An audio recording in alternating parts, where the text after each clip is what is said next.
લાઠી બાબરા પૂર્વ ધારાસભ્ય વીરજીભાઈ ઠુમ્મરનો ધગધગતો પત્ર. રાજ્યના માર્ગ અને મકાન વિભાગના સચિવને પત્ર પાઠવતા વીરજીભાઈ ઠુમ્મર. અમરેલીના પાણીયા ગામે રોડ રસ્તાના અકસ્માતે મહિલા મોતથી વીરજીભાઈ ઠુમ્મર વ્યસ્ત. વીરજીભાઈ ઠુમ્મરે સચિવને પત્ર પાઠવી ઠાલવ્યું હૈયાવરાળો.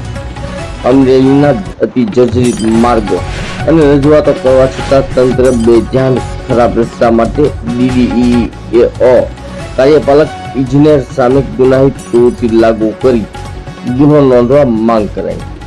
સરકારી અધિકારીઓ મોટો પગાર છતાંય કોન્ટ્રાક્ટરો પાસેથી 2% 4% કમિશન લેવાનું હોવાનો પત્રમાં ઉલ્લેખ.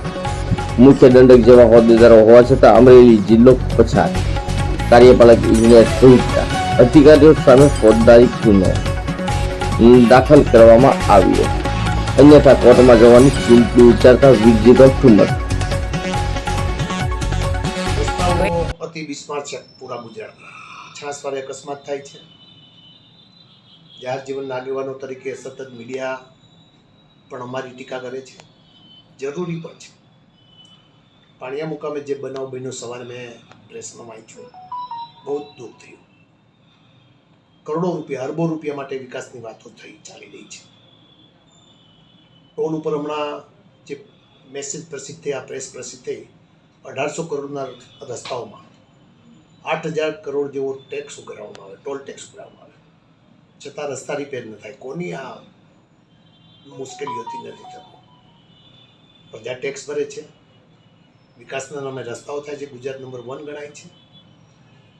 દેશના વડાપ્રધાન ગુજરાતી છે, દેશના હોમમંત્રી પણ ગુજરાતી છે, અનેક પ્રધાનો કેન્દ્રમાં કામ કરે છે.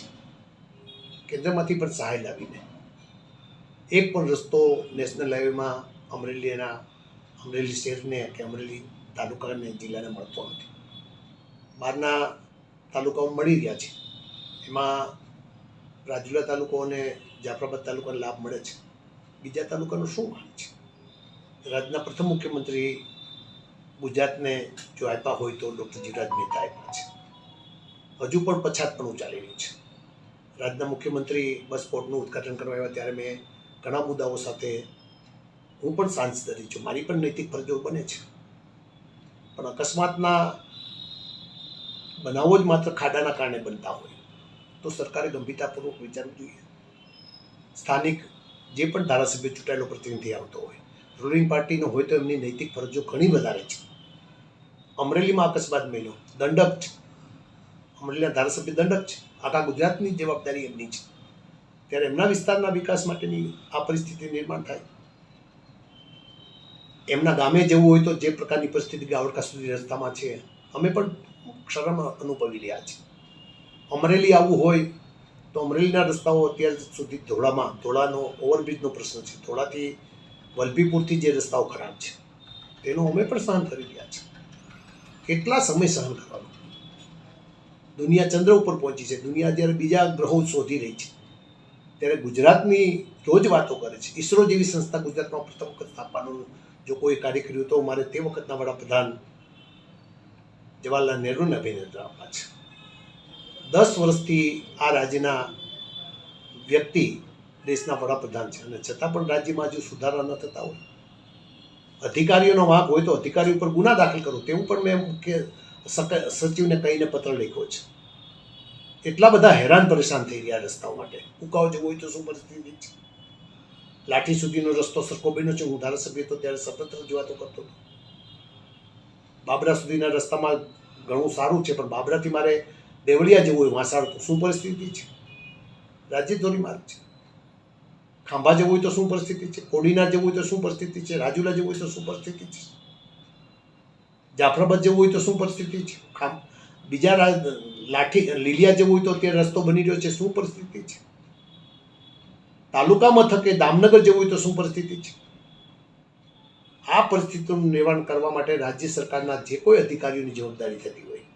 ચાવંડથી ભૂરખિયા જવું હોય તો ભૂરખિયા તો પ્રવાસન ધામ તરીકે વિકસ્યું છે. શું પરિસ્થિતિ રસ્તાની જોવે અધિકારીઓ? નોન પ્લાનના અનેક રસ્તાઓ મંજૂર થયા છે. પંચાયત પણ જોવે, DDOને પણ આ બાબતમાં રૂબરૂ મળ્યો છે. 35 વર્ષના જાહેર જીવનમાં કાર્યપાલક વિજ્ઞાનની કચેરીની મુલાકાત લીધી તો છેલ્લા એક મહિનામાં 2 વખત લીધી છે. એ નવો પુલ બન્યો છે વડી ઠેબી ઉપરનો, જે કુકાવ તરફ જતો, એ હજુ પણ કુકાવ જવા માટે શું પરિસ્થિતિ? અધિકારી પોતે તપાસ કરે, મુખ્ય ઇજનેર આવે, મને સાથે રાખે, હું એને સમજાવું. હું કોઈ એને રાજકારણ પણ કરવા માંગતો, પણ લોકોને તો સુવિધા મળવી જોઈએ કે નહીં? આ મારો મુખ્ય પ્રશ્ન છે.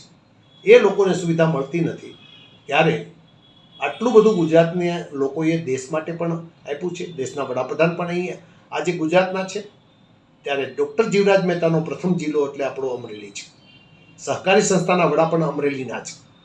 અને છતાં પણ રસ્તાઓ ન થતાં દુઃખ અનુભવું છું.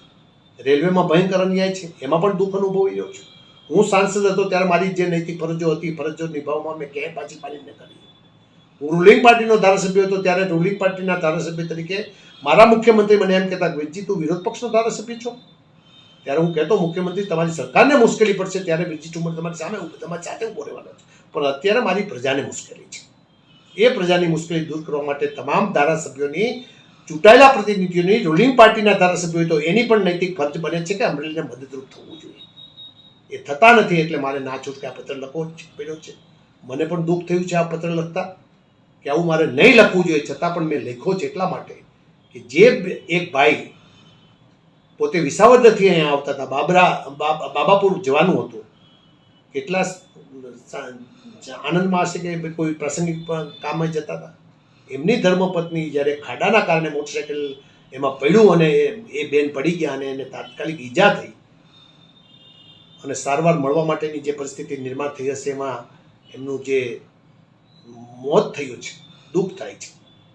તેમના આત્માને પ્રભુ શાંતિ આપે તેવી પ્રાર્થના પણ કરું છું. પરંતુ આવું બીજા નાગરિકોને ભોગવવું ન પડે એના માટે તંત્ર તાત્કાલિક જાગે, એ જગાડવા માટેનો મારો પત્ર છે.